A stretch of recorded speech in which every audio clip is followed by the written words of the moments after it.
Hi friends, మీరు కేవలం పౌష్టికాహారం తింటే చాలు మీ రక్తనాళాలు క్లీన్ అయిపోతాయని నమ్ముతున్నారా? అయితే మీరు పొరపాటే. ఈరోజు నేను చెప్పబోయే నిజం వింటే మీరు షాక్ అవుతారు. మన నరాలను కాపాడే నెంబర్ 1 మీల్ ఒకటి ఉంది.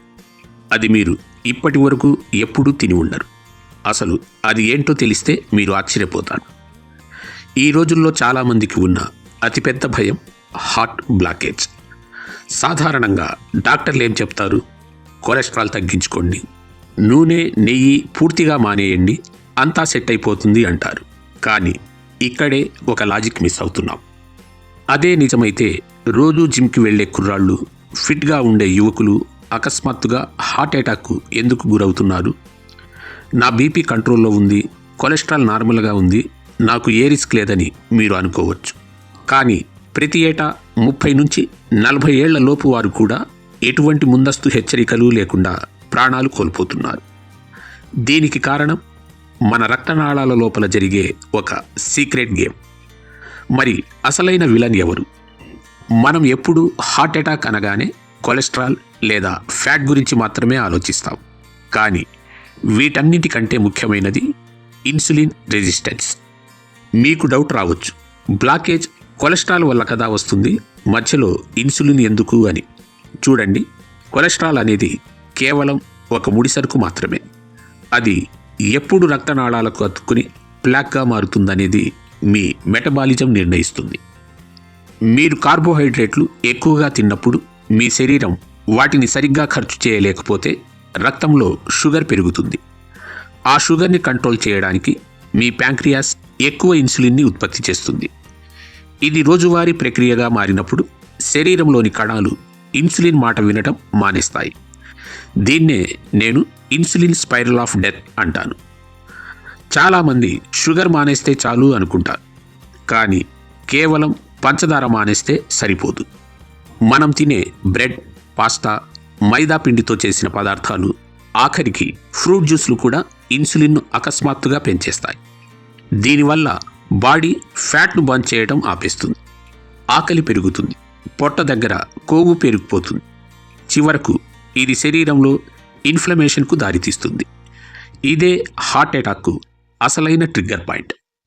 చాలామందికి ఒక అపోహ ఉంది, నా LDL ఎక్కువగా ఉంది అంటే నాకు హార్ట్ అటాక్ గ్యారెంటీ అని. ఇది పూర్తిగా నిజం కాదు.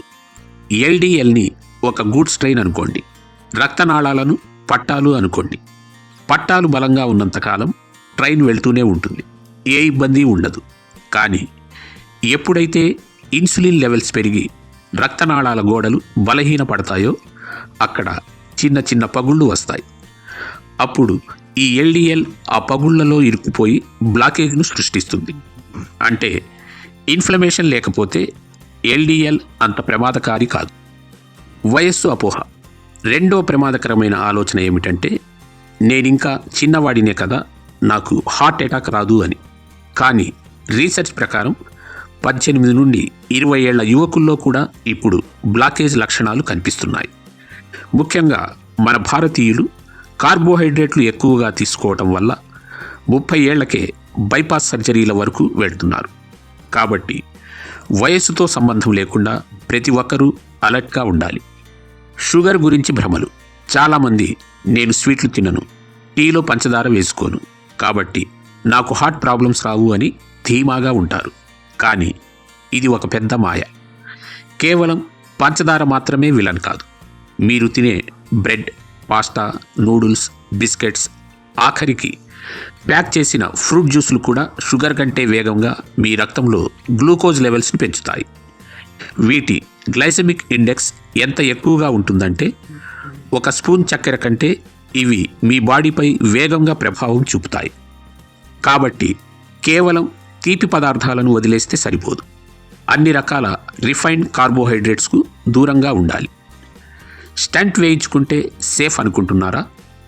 చాలామంది స్టంట్ వేయించుకున్నాను కదా, ఇక లైఫ్ టైం హార్ట్ అటాక్ రాదు అని భ్రమపడుతుంటారు. ఇది అస్సలు నిజం కాదు. స్టంట్ అనేది కేవలం ఒక ఎమర్జెన్సీ ప్యాచ్ మాత్రమే. మీ ఇంటి పైపులో చిన్న చిల్లు పడితే అక్కడ ఎంసీల్ వేసి తాత్కాలికంగా నీటిని ఆపినట్టు ఇది పనిచేస్తుంది. కానీ లోపల ఉన్న తుప్పు, పైపు బలహీనత అలాగే ఉంటుంది కదా. రేపు ఇంకో చోట పైపు పగిలే అవకాశం ఉంటుంది. అలాగే స్టెంట్ వేయించుకున్న మీ జీవనశైలి మార్చుకోకపోతే గుండె సమస్య మళ్ళీ వచ్చే ప్రమాదం ఉంది. అసలైన సీక్రెట్ ఆర్టరీస్ క్లీనింగ్ మెషిన్. ఇప్పుడు అందరూ ఎదురు చూస్తున్న ఆ నెంబర్ 1 మీల్ ఏమిటో తెలుసా? అది ఏదో పదార్థం కాదు, అదే ఉపవాసం, ఫాస్టింగ్. అవును, మీ రక్తనాళాలను శుభ్రం చేయడానికి ఫాస్టింగ్ కంటే మించిన మందు లేదు. మన వంటింట్లో వంట చేస్తున్నప్పుడు ప్రతిరోజు చెత్తా చెదారం పెరిగిపోతుంది. కానీ ఒక్కరోజు వంట ఆపేసి కేవలం శుభ్రం చేస్తే వంటిల్లు ఎంత నీట్గా మారుతుందో మన శరీరం కూడా అంతే. మీరు ఆహారం తీసుకోవడం ఆపినప్పుడు మీ కణాలు రిపేర్ మోడ్లోకి వెళ్తాయి. ఈ ప్రక్రియనే ఆటోఫేజీ అంటారు. ఇది మీ రక్తనాళాల్లో పేరుకుపోయిన వ్యర్థాలను క్లీన్ చేస్తుంది.